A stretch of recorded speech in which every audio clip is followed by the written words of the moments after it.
Greetings, I'm Hellena Pugh, a Marine Corps veteran and the host of your 5-Minute Salute. Today I have with me Mike Dugan, who's coming to us from the state of Virginia. Welcome to the show, Mike. Hey, Hellena, how are you? I'm great. So now tell me, how did you become a member of our nation's military?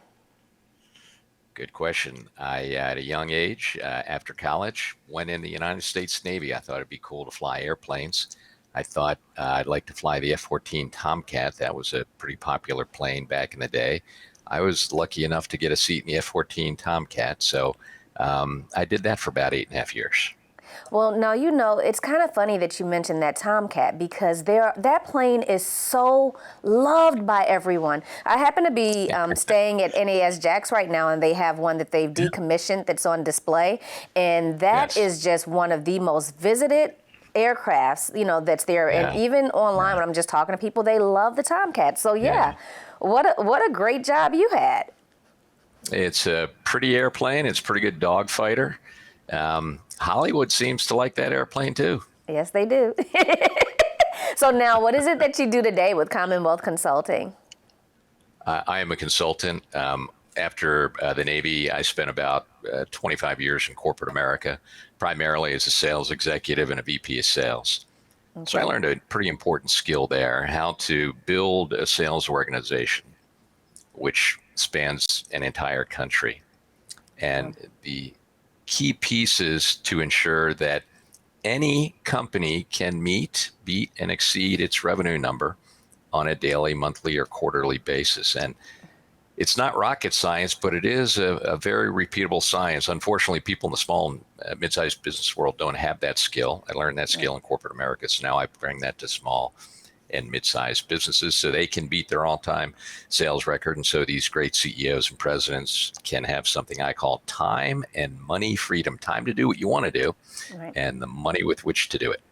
Well, you know, sales is such a unique, ability. I did sales for my first few years after college prior to entering the military, and really learning the basics of sales can really teach a person how to address everything from your interviews, from dealing with life. You know, I tell people all the time, you know, sales really doesn't start until you've gotten a no. You know, your job doesn't kick in until you've gotten a no, and it kind of teaches you how to bounce back from that no, right?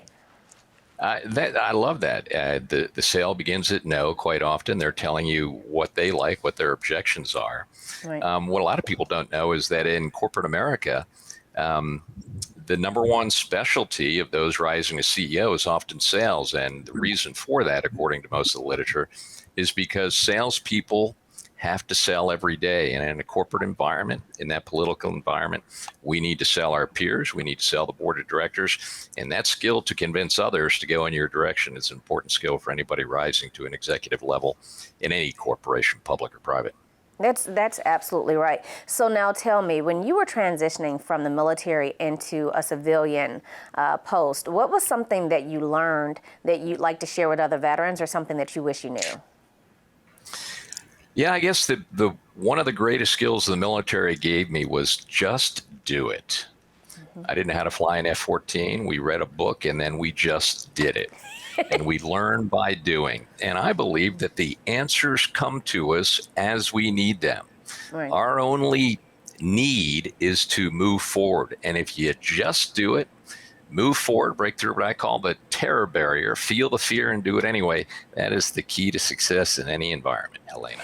You know, that's exactly it. Mastering fear. I tell people all the time, I think I was in college when I read a book called The Gift of Fear.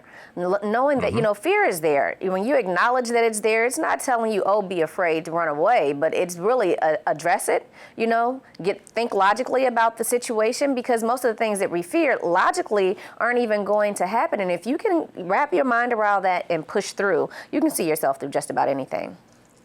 So true. 99% of all fear is imaginary, 99.9%. So if we're going to play in the imaginary, let's go to the polar opposite of fear, and that's called faith.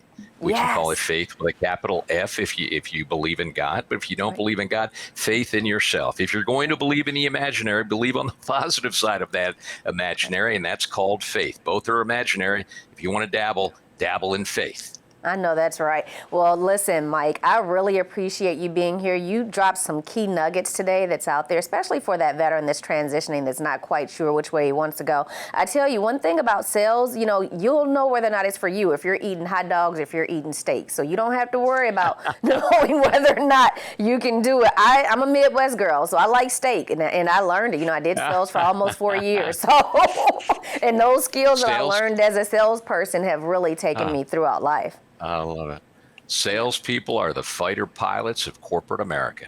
Tell me about it. Well, thank you so much for being here with me. Nice to meet you, Hellena. Take care.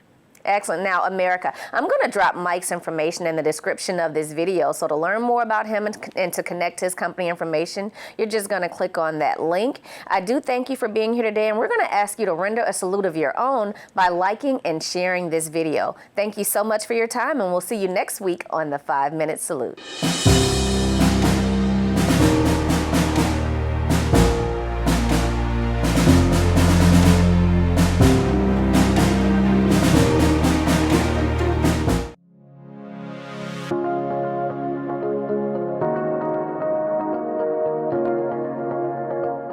My name is Hellena Pugh. I am the founder of ZaharaVets Network. So I started ZaharaVets Network because as I transitioned out of the military in 2012, I was encountering so many challenges with my transition, and I realized that there really wasn't an organization that spoke definitively to the issues that impacted women veterans, but also I encountered other male veterans who were having very similar issues to which there really wasn't an answer. So I started the organization so that I can provide information for other veterans, but also put us on the path to start providing those services that weren't being offered.